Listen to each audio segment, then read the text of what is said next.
BBC Nepali सेवाको साँझपखबाट सञ्जय ढकालको नमस्कार।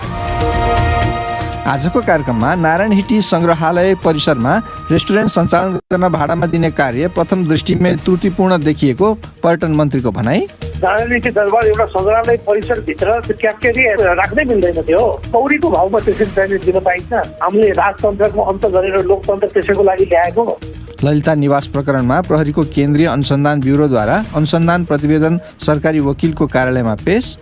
ठुलो संख्याको जग्गाहरू किनामिना भएको र धेरै प्रतिवादीहरू भएको मुद्दा भएको कारणले त्यो पनि एउटा जटिल प्रकृतिको मुद्दा थियो। यसलाई हामीले चाहिँ अन्तिम चरणमा पुर्याएको छौँ। मुद्रा सटैलाई लिएर भारतीय पर्यटकलाई शास्ति र अन्तर्राष्ट्रिय प्रसङ्गमा काजाखस्तानमा फैलिएको अशान्ति नियन्त्रण गर्न रुसी फौज परिचालन।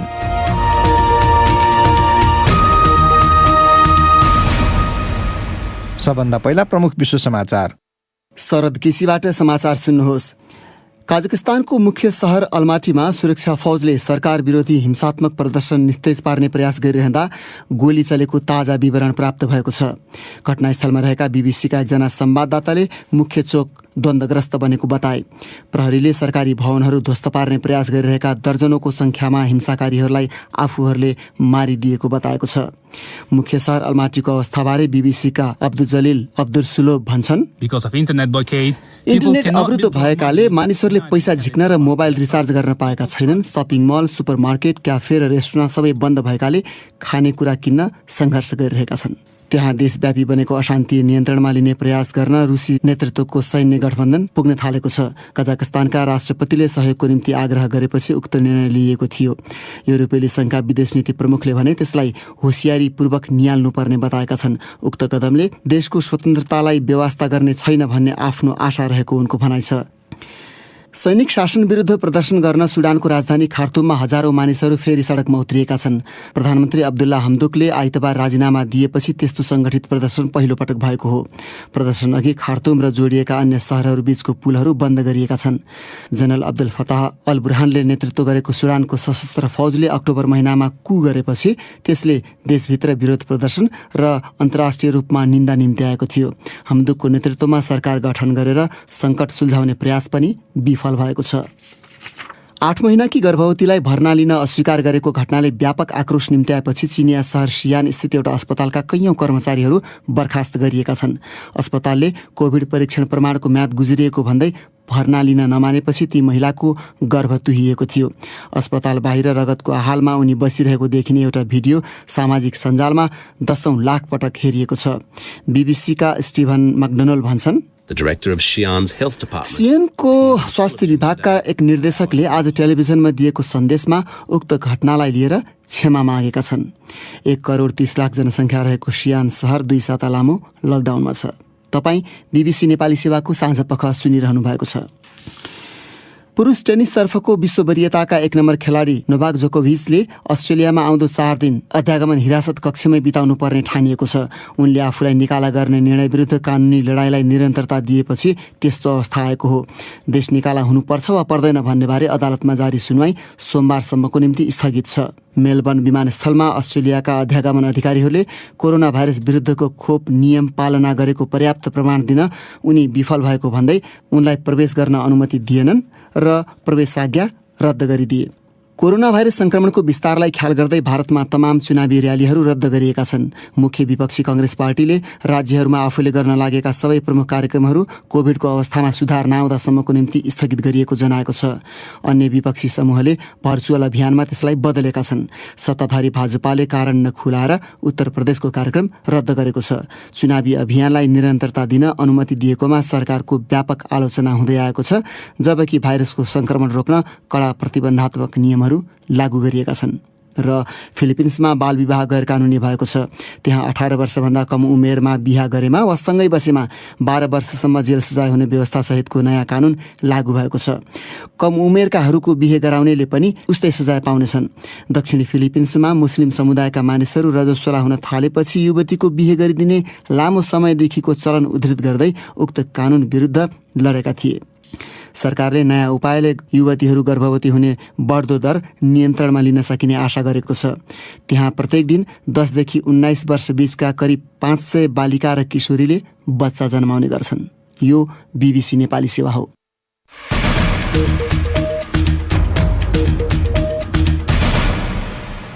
साँझ पखमा यहाँलाई स्वागत छ। नारायणहिटी संग्रहालय परिसरमा निजी व्यापारिक समूहलाई रेस्टुरेन्ट खोल्न दिएको विषय प्रथम दृष्टिमै गलत भएको संस्कृति, पर्यटन तथा नागरिक उड्डयन मन्त्रीले बताएका छन्। एक त सांस्कृतिक महत्त्वको ठाउँमा अनि अर्को कौडीको भाउमा त्यसरी भाडा दिन नमिल्ने भन्दै उक्त कार्यको छानबिन 3 दिनभित्र सकेर दोषीलाई कारबाही गरिने मन्त्री प्रेम आलेले प्रतिबद्धता जनाएका छन्। हाल स्थगित गरिएको रेस्टुरेन्ट निर्माण कार्य तथा उक्त प्रयोजनका निम्ति भएका काम कारबाहीबारे सत्य तथ्य जान्न मन्त्रालयले आजै एक समिति गठन गरेको हो। यस सन्दर्भमा हामीले मन्त्री प्रेम आलेसँग गरेको कुराकानी प्रस्तुत छ। अब कस्तो छ भने यहाँ हामी चाहिँ समिति बनाउने चलन पहिल्यैदेखि छ। अब समिति बनाएर टार्दिने पनि गरिन्छ हैन। अब तपाईँहरूको योजना टार्ने हो कि पारै लगाउने हो कि के हो? म चाहिँ सर्वप्रथम त यो नेपाल कम्युनिस्ट पार्टी एकीकृत समाजवादीको तर्फबाट म चाहिँ यो ठाउँमा पुगेछु। संस्कृति, पर्यटन तथा नागरिक उड्डयन मन्त्रालय मैले सम्हालेको छु। अहिलेसम्म जति पनि 1, 2, 3, 4 जति पनि मेरो एक्सन तपाईँले देखिराख्नु भयो होला, बोलेको कुरा म पुरा गर्छु। त्यसो भएको हुनाले यो समिति टार्नको लागि, टाइम पास गर्नको लागि होइन। यहाँ साथीहरूले त भन्नुभएको थियो 15 दिनको हामीलाई टाइम दिनुहोस् भन्नुभएको थियो छानबिन समिति गठन गर्दाखेरि। तर मैले 15 दिन होइन, तपाईँहरूलाई 72 घण्टा दिइन्छ अथवा 3 दिन दिइन्छ भनेर हाम्रो सहसचिव श्री ओम प्रसाद लुटेलको संयोजकतामा हामीले 5 सदस्यीय छानबिन कमिटी गठन गरेका छौँ। त्यो समितिले पत्र हामीले बुझाउन साथ उहाँहरू चाहिँ आफ्नो काममा लागिसक्नु भएको छ। 3 दिनभित्र उहाँहरूले हामीलाई प्रतिवेदन दिनुहुन्छ। प्रतिवेदनको आधारमा त्यसपछि गएर हामी हाम्रो स्टेप अगाडि चाल्छौँ। त्यो मन्त्री स्तरीय निर्णयबाट हटाउनुपर्छ कि अथवा त्यो क्याबिनेटबाट हटाउनुपर्छ कि त्यसलाई हटाउने काम गरिन्छ। यसमा तपाईँ ढुक्क हुनुहोस्। तपाईँ अब पर्यटन मन्त्रालयको अहिले नेतृत्व गरिरहनु भएको छ। अहिले जुन नारायणहिटी भित्रको कुरा आएको छ, सङ्ग्रहालयभित्रको बाहिरको नेपाल ट्रस्टको सम्पत्ति बारेमा पनि थुप्रै चर्चा परिचर्चा, अर्को कुनै व्यापारिक समूहहरूसँग सम्बन्धित पनि आएको थियो विगतमा। ती सबै समग्रतामा अब तपाईँ जानुहुन्छ त कि यसै यो अहिलेको जुनमा त्यसमा मात्र सीमित होला? होइन, यो हटाउने कुरामा त दुई मात्रै भएन। यो खालि चाहिँ तर्साउनको लागि मात्रै गरे होइन कि यो कार्यान्वयन गर्नको लागि गरे हो। अरू पनि विवादहरू छन्, ती पनि खोतल्नुहुन्छ त? होइन, मेरो मन्त्रालय अन्तर्गत पर्ने जुनसुकै चाहिँ विभाग अथवा संस्था जे भए पनि मैले चाहिँ जहाँ चाहिने नाजायज काम भएको छ त्यसलाई अविलम्ब म रोक्छु, त्यहाँ कारवाही पनि गर्छु। यो ट्रस्टको कुरा जुन गर्नुभयो तपाईँले, त्यो मेरो अन्तर्गत पर्दैन। मेरो मन्त्रालय अन्तर्गत कुनै पनि गलत कामहरू भएको छ भने म चाहिँ कारवाही गर्छु। नारायणहिटीको जुन अब 3 दिनमा तपाईँले प्रतिवेदन मागेको छु भन्नुभयो होइन, अब उहाँहरूले दिइसकेपछि त्यसमा यदि कसैको गल्ती देखिया रहेछ भने, केही देखिया रहेछ भने कस्ता कारवाही हुन सक्छन्? त्यो त अब कुन खालको त्रुटि भएको छ त्यही बमोजिम कारवाही हुने त हो नि। तपाईँले प्रथम दृष्टिमा हेर्दाखेरि चाहिँ कस्तो देख्नुहुन्छ? यो के भएको देख्नुहुन्छ? यो वास्तवमा दिँदै नमिल्ने चिज चाहिँ दिइएको रहेछ। सर्वप्रथम यो त्रुटि भयो। अर्को कुरा चाहिँ दरबार मार्ग जस्तो प्राइम लोकेसनमा त्यहाँ मलाई लाग्छ अहिले पनि 1 आना जग्गा यदि भाडामा अथवा लिजमा लिनु पर्यो भने कम्तीमा पनि 1 आनाको मात्रै तपाईँको चाहिँ 50 लाख रुपियाँ भाडा होला त्यहाँ। तर हामी कहाँ के गर्यो भन्दाखेरि 10 रुपियाँ जग्गाको जम्मा 2.5 लाख कि 2,35,000 कति लिए रहेछ मासिक। अनि त्यो त गम्भीर त्रुटि हो। त्यो नारायणहिटी दरबार एउटा सङ्ग्रहालय परिसरभित्र त्यो क्याप्टेरी लगाउनै राख्नै मिल्दैन थियो होइन। त्यो त हाम्रो पहिचान पनि हो। कौडीको भाउमा त्यसरी चाहिँ दिन पाइन्छ? हामीले राजतन्त्रको अन्त गरेर लोकतन्त्र त्यसैको लागि ल्याएको। राजाको भएका चाहिने जग्गाहरू सबै लुट्नको लागि हामीले चाहिने गणतन्त्र ल्याएको हो। त्यसो भएको हुनाले यो चाहिने अविलम्ब चाहिने छानबिन समिति गठन भएको छ। हामी छिटै कारवाही गर्छौँ। मन्त्रीज्यू, तपाईँले पर्यटन बोर्डको सिइओको बारेमा पनि एउटा सार्वजनिक रूपमा टिप्पणी गर्नुभएको थियो, आलोचना गर्नुभएको थियो। पर्यटनको काम कारबाही गर्दाखेरि उहाँसँग मिलेर काम गर्नुपर्छ होला, त्यसले अप्ठ्यारो पार्छ कि यो कहाँ पुगेर टुङ्गिन्छ त? यो होइन, त्यो त उहाँको पनि त्यो हामीले निलम्बन गरिसकेपछि अब बोर्डको अध्यक्ष चाहिने सचिव स्वयं आफै हुनुहुन्छ होइन। दलको सचिव बोर्डको चाहिने सबै उहाँका चाहिने गतिविधि क्रियाकलाप हेर्दाखेरि कारवाही नगरी नहुने भएकोले उहाँलाई निलम्बन गरिएको थियो। तर उहाँले अदालतबाट चाहिँ आंशिक आदेश लिएर आउनु भएको छ, अल्पकालीन आदेश। अनि हाजिर पनि उहाँ भइसक्नु भएको छ। त्यो विषयमा चाहिँ छानबिन पनि यतातिर भइराखेको छ। मलाई लाग्छ अब यो आंशिक यो आदेश भएको हुनाले 3 गतेको फैसलामा चाहिँ उहाँ निलम्बनै हुनुहुन्छ। उहाँले गरेका कमी कमजोरीको विषयमा पनि औपचारिक दुरुपयोग अनुसन्धान आयोगले फाइल पनि तानिसकेको अवस्था छ। तपाईँले गएको केही समय यता निकै सक्रियता पनि देखाइरहनु भएको छ। यो अहिले तत्काल तपाईँको के योजना छन्? तपाईँलाई म के भन्न चाहन्छु भन्दा विगतमा चाहिँ अब ट्याक्सीमा पनि आउँदाखेरि कहिले पनि मिटरमा ट्याक्सी आएन विमानस्थलबाट। विमानस्थल त्यसपछि हामीले त्यसलाई सटल बसको सुरुवात गर्यौँ। 3टा सटल बस अहिले सञ्चालनमा आइराखेको छ। दैनिक चाहिने 1000 देखि 1200 यात्रुले चाहिँ सेवा लिइराख्नु भएको छ। त्यसपछि खाडी मुलुक जाने चाहिँ कामदारको लागि विश्राम घर बनाइएको छ। तातो पानी चिसो पानीदेखि लिएर नेट इन्टरनेटदेखि लिएर सबै सेवा सुविधा सम्पन्न हामीले चाहिँ विश्राम गृह बनाएका छौँ।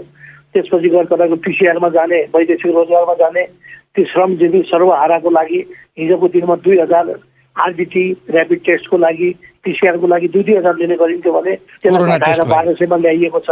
अनि विगतमा चाहिँ नै पहाडी जिल्लामा चाहिँ एउटा उडान बढीमा 2टा उडान हुन्थ्यो भने अहिले 7-8वटा उडान नियमित भइराखेका छन्। 63 वर्षको इतिहासमा अहिलेसम्म विस्फोटक पदार्थदेखि नै डेन्जरस गुड क्यारी 63 वर्षको अवधिमा हामीले भर्खरै त्यो लाइसेन्स प्राप्त गरेका छौँ। अब हामी चाहिँ डेन्जरस गुड पनि क्यारी गर्न पाउँछौँ। नेपाल एयरलाइन्सको ध्वजावाहक जहाजले यी थुप्रै चाहिँ रचनात्मक काम हामीले गरिराखेका छौँ। उनी थिए संस्कृति, पर्यटन तथा नागरिक उड्डयन मन्त्री प्रेम आले। प्रधानमन्त्री निवास वरपरको सरकारी जग्गा हिनामिना सम्बन्धी एक बहुचर्चित प्रकरणमा नेपाल प्रहरीको केन्द्रीय अनुसन्धान ब्युरो CIB आफ्नो प्रतिवेदन सरकारी वकिलको कार्यालयमा बुझाएको छ। ललिता निवास जग्गा हिनामिना प्रकरणमा CIB सरकारी लिखत सम्बन्धी कसुर अन्तर्गत विभिन्न पूर्व उच्च अधिकारीहरूसहित 300 जना भन्दा बढीलाई मुद्दा चलाउन सिफारिस गरेको जनाएको छ। विष्णु पोखरेलले तयार पारेको रिपोर्ट सुनौ फणिन्द्र दाहालबाट। मुद्दा चलाउन सिफारिस गरिएका मध्ये कतिपय व्यक्ति विरुद्ध पक्राउ पूर्जी पनि जारी भइसकेको छ भने केही व्यक्ति पक्राउ पनि परेका छन्। उक्त बहुचर्चित जग्गा हिनामिना प्रकरणबारे नेपालका न्यायिक र संवैधानिक निकायहरूले छानबिन गरिरहेका छन्। सरकारी लिखत सम्बन्धी कसुरबारे लामो समय अनुसन्धान गरेर प्रतिवेदनलाई अन्तिम रूप दिइएको CIB का प्रवक्ता प्रहरी उपरीक्षक श्यामकुमार महतोले BBCलाई बताए। उनले झण्डै 90 वर्षदेखिका सरकारी दस्तावेजको अध्ययन गरेर उक्त प्रतिवेदन बनेको बताए। एउटा विशिष्टीकृत खालको मुद्दा हो र यसमा चाहिँ लामो समयदेखिको विभिन्न वर्षहरूको घटनाक्रम लगभग 90 वर्षभन्दा बढी समयदेखिको चाहिँ सरकारी रेकर्डहरू र ठुलो संख्याको जग्गाहरू हिनामिना भएको र धेरै प्रतिवादीहरू भएको मुद्दा भएको कारणले यो पनि एउटा जटिल प्रकृतिको मुद्दा थियो। यसलाई हामीले चाहिँ अन्तिम चरणमा पुर्याएको छौँ। हामीले 300 भन्दा बढी व्यक्तिहरूको पक्राउ अनुमति सम्मानित अदालतबाट लिइसकेको छौँ। CIB तयार पारेको प्रतिवेदनमा उक्त प्रकरणमै अख्तियार दुरुपयोग अनुसन्धान आयोगद्वारा भ्रष्टाचार मुद्दा चलाइएका एकजना भूतपूर्व उप प्रधानमन्त्री सहित कतिपय उच्च पदमा सेवा गरेका पूर्व अधिकारीहरूलाई भने प्रतिवादी बनाइनु नपर्ने राय दिइएका खबरहरू सार्वजनिक भएका छन्। कान्तिपुर दैनिकले लेखेको समाचार अनुसार अख्तियारबाट मुद्दा चलाइएका भूतपूर्व उप प्रधानमन्त्री विजय कुमार गच्छदार, पूर्व भूमि सुधार मन्त्रीहरू चन्द्रदेव जोशी र डम्बर श्रेष्ठ तथा राज्यमन्त्री सञ्जय कुमार शाहलाई प्रतिवादी बनाउनु नपर्ने राय CIB को छ। तर अख्तियार दुरुपयोग अनुसन्धान आयोगकै एक पूर्व प्रमुख र 5 सचिवलाई भने प्रतिवादी बनाउन उक्त प्रतिवेदनमा सुझाव दिइएको कान्तिपुर दैनिकले लेखेको छ। प्रतिवादीबारे सोधिएको प्रश्नमा प्रवक्ता महतोले भने प्रतिवादीहरूको नामबारे स्पष्ट बताएनन्। तर अख्तियारले अघि बढाएको र CIB अघि बढाएका मुद्दाको प्रकृति फरक भएको उनको तर्क छ। अख्तियार दुरुपयोग अनुसन्धान आयोगबाट गएको मुद्दा चाहिँ अख्तियारको दुरुपयोग सम्बन्धी हो। हामीले अनुसन्धान गरेको विषयवस्तुहरू लिखत सम्बन्धी कसुर हो।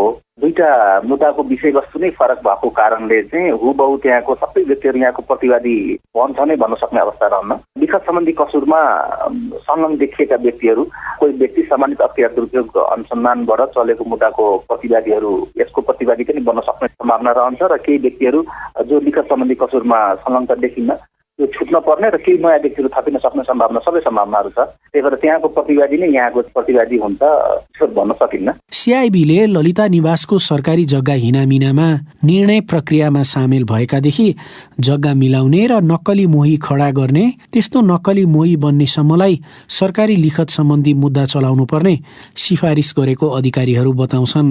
अनुसन्धानबाट ललिता निवासको 143 रोपनी भन्दा बढी जग्गा हिनामिना भएको र ती जग्गाहरू केही संस्था र झण्डै 6 दर्जन व्यक्तिको नाममा रहेको खुलेको अधिकारीहरूको भनाइ छ। उक्त मामिलामा केही अघि जग्गा मिलाइदिने रामकुमार सुवेदी तथा उनकी पत्नीलाई प्रहरीले पक्राउ गरिसकेको छ। त्यसअघि नै अख्तियारको मुद्दामा अर्का व्यक्ति शोभाकान्त ढकाल पनि पक्राउ परिसकेका छन्। अब पालो श्रोता प्रतिक्रियाको। प्रस्तुत गर्दैछन् साथी सृजना श्रेष्ठ र फणिन्द्र दाहाल। ऐतिहासिक महत्त्वको नारायणहिटी दरबार संग्रहालय क्षेत्र भाडामा दिने सरकारको निर्णय विवादमा परेको भन्ने विवरणहरू सञ्चार माध्यममा प्रकाशित भएका छन्। देशका ऐतिहासिक तथा पुरातात्विक क्षेत्रहरूको गरिमा र महत्त्व कायम राखी तिनको उचित व्यवस्थापन गर्न कसले के गर्नु पर्ला भनेर आज हामीले सामाजिक सञ्जाल फेसबुक र ट्विटरमा सोधेका थियौं। प्राप्त जवाबमध्ये केहीलाई यहाँ प्रस्तुत गर्दैछौं। फेसबुकमा प्रकाश मल्ल ठकुरीले लेखेका छन्, राज संस्था एउटा इतिहास हो, यसको सम्बन्ध नारायणहिटीसँग छ। यसलाई जोगाउन र इतिहास बचाउन हामी सबैले जनदबाव सृजना गर्नै पर्छ र कुनै पनि ऐतिहासिक स्थलहरू निजी कम्पनीलाई दिनुहुन्न, सरकारी स्वामित्वमा राख्नै पर्छ। हिमालपन्थीको व्यङ्ग्य छ, श्रीपेज पनि भाडामा लगाउन मिल्ने व्यवस्था मिलाएर संघीय गणतन्त्रको निम्ति आयस्रोत जुटाउन पहल गर्नु पर्यो सरकार। मोतीराज पौडेलको आशंकायुक्त आरोप छ, कफी सपको बहानामा ऐतिहासिक ठाउँ निजी क्षेत्रलाई भाडामा दिने कुरा बहाना मात्रै हो। ललिता निवासको अर्को रूप हो यो षड्यन्त्र। पुष्पा शर्माको सुझाव छ, ऐतिहासिक क्षेत्र भनेको हेर्न र आफ्ना पुर्खाको इतिहास बुझ्न संरक्षित गरिएका हुन्। चिया खाजा खान त काठमाडौँमा 2 पाइला सार्दा 4 खाजा घर भेटिन सक्छन्। त्यसको लागि नारायणहिटीको सुन्दरता बिगारी राख्नु पर्दैन। बाँकी व्यवस्थापन सरकारले गर्ने हो। गलत हुँदा विरोध र भत्ताभङ्ग हुँदा संरक्षण हामी जनताले गर्ने हो। सन्तोष चौधरीले लेखेका छन्, वास्तवमा ऐतिहासिक सम्पत्तिको आफ्नै महत्त्व हुन्छ, जुन कुराबारे हरेक सरकार तथा सम्पूर्ण नागरिकलाई अवगत हुन्छ र हुनै पर्छ। सरकारले आवश्यक नीति बनाई संरक्षण गर्नुपर्छ र नागरिकले सक्दो सहयोग गर्नुपर्छ। ऐतिहासिक सम्पत्ति राखेर मात्र पनि त्यसबाट कुनै प्रतिफल भएन भने त्यति महत्त्व नहुन सक्छ। तर प्रतिफल लिने न्युमा व्यक्तिगत स्वार्थमा व्यवसाय नै सञ्चालन गर्ने कुरा पनि स्वीकार गर्न सकिँदैन। हिमाल खनालको धारणा अलि फरक छ। उनी लेख्छन्, मुख्य कुरा के हो भने नारायणहिटी दरबारप्रति जनताको बेग्लै लगाव छ। त्यो दरबार संग्रहालय बनेकै मन परेको छैन कसैलाई। सरकारी कार्यालयहरू बसेको पनि मन परेको छैन। दरबारमा राजा नै सुहाउँछ, ढिलो चाँडो आउँछन्, त्यो नचलाइदिम जोगाइदिम भन्ने भावना छ क्या जनताको मनमा। त्यसैले दरबारभित्र जथाभावी गरेको मन पराउनन् जनताले। समय अधिकारीको धारणा छ, सङ्ग्रहालय भनेको जस्ताको तस्तै भावी पुस्तासम्म रहन दिनु हो। यसलाई तोड मरोड नगरे मात्र हामी उही अवस्थामा राख्न सक्छौँ। सङ्ग्रहालय व्यापारका लागि कदापि हुँदै होइन। सरकार आफैलाई लाज हुनुपर्ने हो, अरू के भनौँ र। आज नारायणहिटीमा रेस्टुरेन्ट चलाउन दिनेले भोलि पशुपतिमा डान्स बार खोल्न अनुमति नदिउन्, यति मात्र। अब आजका केही अन्तर्राष्ट्रिय प्रसङ्गहरू। रुसी नेतृत्वको सुरक्षा फौज काजाखस्तान पुगिरहेका छन्, जहाँ केही दिनदेखिको सरकार विरोधी हिंसात्मक प्रदर्शनमा दर्जनौंको सङ्ख्यामा मानिसहरू मारिएका छन्। काजाखस्तानको सुरक्षा फौजले प्रमुख सहर अलमाटीमा सरकार विरुद्ध गरिएको हिंसामा संलग्न दर्जनौंलाई मारिदिएको जनाएको छ। बीबीसी विवरणहरूमा आधारित रिपोर्ट प्रस्तुत गर्दैछन् शरद केसी। मध्य एसियाली देश काजाखस्तान प्रहरीका एक प्रवक्ताले अलमाटी स्थित प्रहरी कार्यालयहरू नियन्त्रणमा लिने प्रयास प्रदर्शनकारीहरूले गरेपछि सुरक्षाकर्मी अघि बढेको बताइन्। त्यहाँ अहिले पनि भिडन्त चलिरहेको केही बेरअघि प्राप्त समाचारहरूमा जनाइएको छ। त्यस क्रममा गोली चलेको आवाज सुनिएको बताइएको छ। त्यसअघिको विवरण अनुसार 12 जना सुरक्षाकर्मी मारिनुका साथै 353 जना घाइते भएका थिए। अलमाटीका प्रहरी प्रवक्ता सल्टनट अजिरबेकले 3 वटा प्रशासनिक भवनमा प्रतिआतंकवाद कारबाही चलिरहेको भन्दै सहरका बासिन्दालाई घरभित्रै बस्न आग्रह गरिन्। उनले प्रहरी भवनहरू ध्वस्त पार्न खोज्ने आक्रमणकारीहरूलाई उनकै शब्दमा सिध्याइदिएको बताइन्। भिडन्तमा करिब 1000 जना घाइते भएको र अस्पतालमा रहेका 400 जना मध्ये 62 जना सघन उपचार कक्षमा उपचाररत रहेको समाचारहरूमा जनाइएको छ। रुसी फौज त्यहाँ पुग्न सुरु गरेको छ। काजाखस्तानका राष्ट्रपतिको आग्रह अनुसार क्षेत्रीय फौज परिचालनको अंशको रूपमा रुसले फौज पठाएको हो। गठबन्धन फौजले देशलाई स्थिर राख्न सहयोग गर्ने बताएको छ। उक्त क्षेत्रीय गठबन्धनमा रुस र काजाखस्तानका साथै बेलारुस, तजिकिस्तान र अर्मेनिया छन्। गठबन्धनले रुसी अर्धसैनिक बलले शान्ति स्थापनाको निम्ति काम गर्ने बताएको छ। सरकारले इन्धनको मूल्य व्यापक रूपमा बढाएपछि आइतबारदेखि प्रदर्शन सुरु भएको हो। पछि त्यसमा राजनीतिक असन्तुष्टि मिसिएको छ।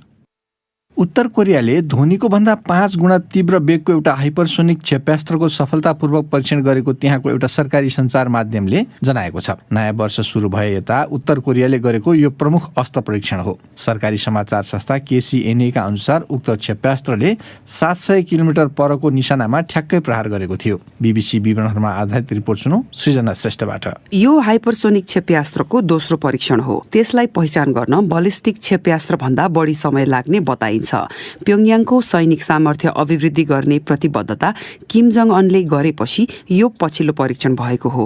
नयाँ वर्षको सम्बोधनमा किमले कोरियाली प्रायद्वीपको अस्थिर सैनिक वातावरणका कारण प्योङयाङले आफ्नो प्रतिरक्षा क्षमता अभिवृद्धिलाई निरन्तरता दिने बताएका थिए। दक्षिण कोरिया र अमेरिकासँग वार्ता स्थगन भइरहँदा उत्तर कोरियाले अघिल्लो वर्ष कयौं प्रकारका क्षेप्यास्त्रहरू परीक्षण गरेको थियो। हाइपरसोनिक क्षेप्यास्त्रहरू विकास गर्ने प्रयास गरिरहेका अमेरिका र चीन सहित थोरै देशहरूमा उत्तर कोरिया पनि पर्छ। पछिल्लो परीक्षणलाई सबैभन्दा पहिले जापानी तटरक्षक निकायले बुधबार बिहान पहिचान गरेको थियो। त्यसपछि सोलका रक्षा अधिकारीहरूले त्यसलाई पुष्टि गरेका थिए। बुधबारको परीक्षणमा हाइपरसोनिक ग्लाइडिङ वारहेड युद्ध शीर्ष रकेटको बुस्टरबाट अलग भएको थियो र 120 किलोमिटरसम्म यताउता घुमेर 700 किलोमिटर पर रहेको निशानामा ठ्याक्कै प्रहार गरेको KCNA को विवरणमा उल्लेख छ। उक्त समाचारमा यो पछिल्लो परीक्षणले क्षेप्यास्त्रको उडान नियन्त्रण र हिउँदयाममा पनि काम गर्ने क्षमतालाई पुष्टि गरेको उल्लेख गरिएको छ। हाइपरसोनिक अस्त्रहरू साधारणतया बलिस्टिक क्षेप्यास्त्र भन्दा कम उचाइबाट आफ्नो निशानातर्फ उड्छन्। यस्ता अस्त्र ध्वनिभन्दा 5 गुणा बढी अर्थात् करिब 6200 किलोमिटर प्रति घण्टा वेगमा उड्छन्। Carnegie इन्डाओमेन्ट for international पीसका रक्षाविज्ञ Ankit पाण्डाले Reuters समाचार संस्थालाई हालै परीक्षण गरिएको क्षेप्यास्त्र गएको सेप्टेम्बरमा परीक्षण गरिएको हाइपरसोनिक क्षेप्यास्त्र जस्तै ठ्याक्कै नभएको बताए। तर दुवै बीच साझा विशेषता भएको उनको भनाइ छ। नयाँ क्षेप्यास्त्रलाई सबैभन्दा पहिले गएको अक्टोबरमा प्योङयाङमा गरिएको प्रतिरक्षा प्रदर्शनीमा सार्वजनिक गरिएको थियो। उत्तर कोरियामा कोरोना भाइरस महामारीका कारण लगाइएको नाकाबन्दीले खाद्य संकट निम्त्याइरहँदा अहिलेका परीक्षण भएको हो। हरेक वर्षको अन्त्यमा गरिने बैठकमा किमले आफ्नो देशले उनकै शब्दमा जीवन र मृत्युको महान संघर्ष गरिरहेको उल्लेख गर्दै विकास अभिवृद्धि गर्ने र जनताको जीवनस्तर सुधार नयाँ वर्षको लक्ष्य भएको बताएका थिए। तर उत्तर कोरियाले आफ्नो अस्त्र कार्यक्रमलाई सुस्त बनाउने कुनै संकेत दिएको छैन। अब देशभित्रकै केही प्रसङ्गहरू। बाराको सिमरा विमानस्थल हुँदै नेपालका काठमाडौँ र पोखरा जस्ता ठाउँ घुम्न आउने भारतीय पर्यटकले विमानस्थलमा मुद्रा सटैलाई लिएर शास्ति बेहोर्नु परेको बताएका छन्।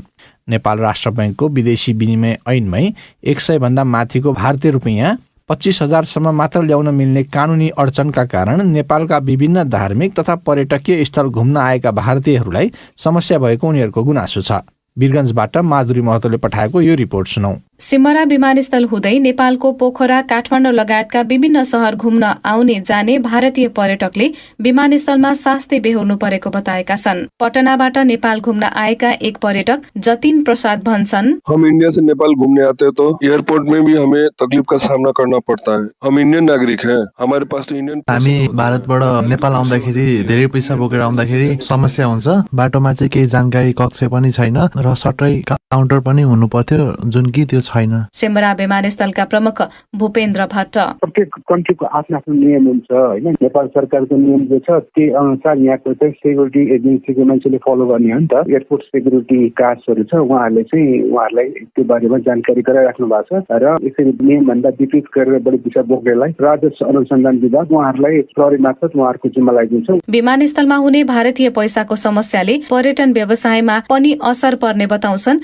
होटल तथा पर्यटन व्यवसायी मोहन शर्मा लामिछाने। पैसा खर्च गर्छु म यति पैसा लिएर जान्छु, सबैजनाले त्यो ब्याङ्कमा जम्मा गरेर अनि त्यो व्यवस्थित तरिकाले आउने हुँदैन क्या मान्छे। किनभने भारत अब नजिकै जोडिएको छ नि त। ठ्याक्कै प्लान बनाउनु छ, ठ्याक्कै ल आज घुम्न हिँडिहाल्ने भन्ने हिसाबले आएको हुन्छ। त्यो कारणले गर्दाखेरि त्यस्तो खाले पर्यटकहरूलाई चाहिँ अलिकति समस्याहरू चाहिँ परिरहेको छ नेपालमा। अब जस्तै पोखरा जानलाई, काठमाडौँ जानलाई पैसा खर्च गर्नको लागि पैसा लिएर आएको मान्छेलाई पैसा चाहिँ न साट्न पाइन्छ न लिएर जान पाइन्छ भनेपछि अलिकति अप्ठ्यारो हुन्छ नि, गेस्टहरूप्रति गर्ने व्यवहार अलि अप्ठ्यारो जस्तो देखिन्छ। यसले गर्दाखेरि भारतीय पर्यटकहरूको आवागमनमा नै अलिकति असर पर्ने देखिन्छ। अहिले दैनिक करिब 5000 भारतीय पर्यटक बेरगञ्ज नाका हुँदै नेपाल आउने गरेको बताइएको छ।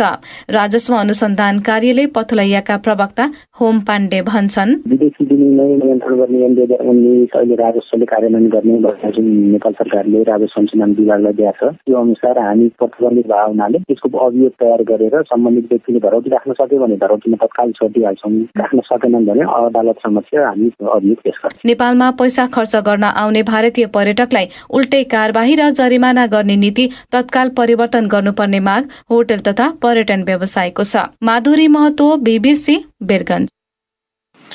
अब आजको अन्तिम प्रसङ्ग।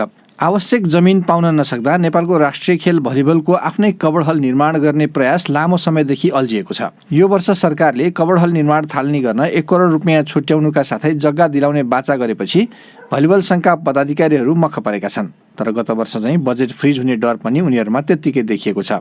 थप विवरण हाम्रा खेल संवाददाता निरञ्जन राजवंशीले तयार पारेको यो रिपोर्टमा सुनौ। महिला भलिबल टोलीकी कप्तान अरुणा शाही गत हप्ता बङ्गलादेशबाट एसियन सेन्ट्रल जोनको उपाधि लिएर मात्र फर्किनन्। उनले भलिबल कबडहल आवश्यकताको आवाजलाई एयरपोर्टमा ओर्लिने बित्तिकै बलियो तरिकाले पोखिन्। हामीलाई अब नेसनल टिमकै ट्रेनिङ गर्न पनि ठाउँ छैन नि त, भेन्यु नै छैन। अब त्यो मल्टिपर्पज हल भएको भएर त्यहाँ ट्रेनिङ गर्नको लागि त पहिले प्री बुकिङ गर्नु पर्छ, त्यो पनि एकदम ट्याग भइरहेको छ। अनि त्यसपछि केटाकेटी गर्नु पर्यो भने त झन् टाइमै मिल्दैन। हाम्रो भलिबल त इन्डोर गेम हो नि त, बाहिर खेलेको त हुँदैन। त्यो कारणले नै एकदम जरुरी चाहिँ छ।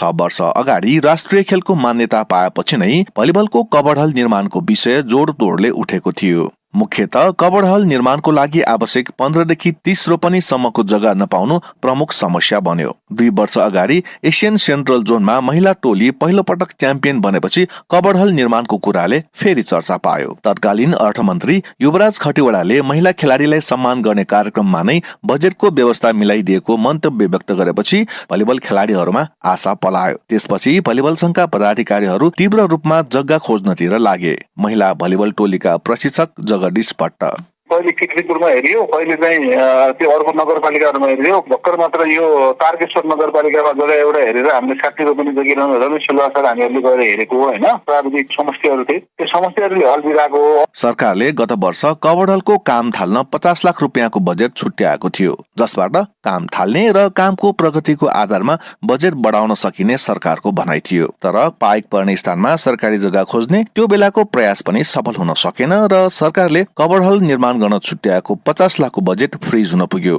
यसपालि पनि सरकारले 1 करोड रुपियाँ छुट्याएको छ।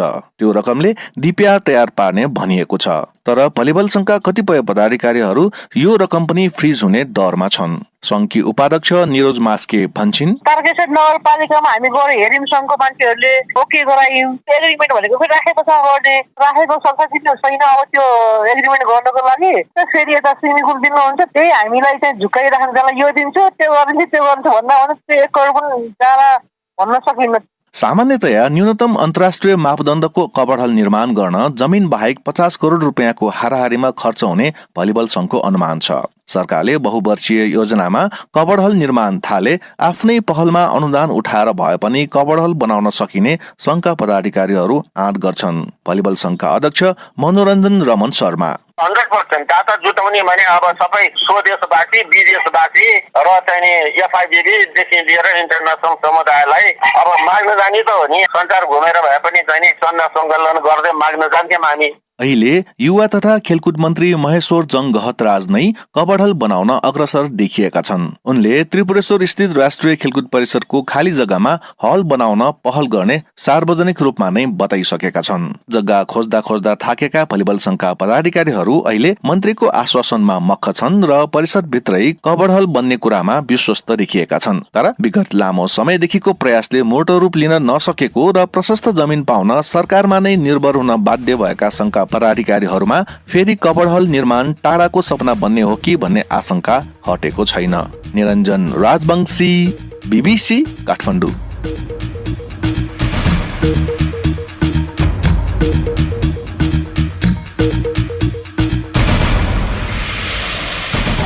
हस् त यसका साथै BBC नेपाली सेवाको साँझ पख यही सकिन्छ। हामीलाई चाहिँ भोलि बिहान 7:15 बजेसम्मको लागि बिदा दिनुहोस्। नमस्कार।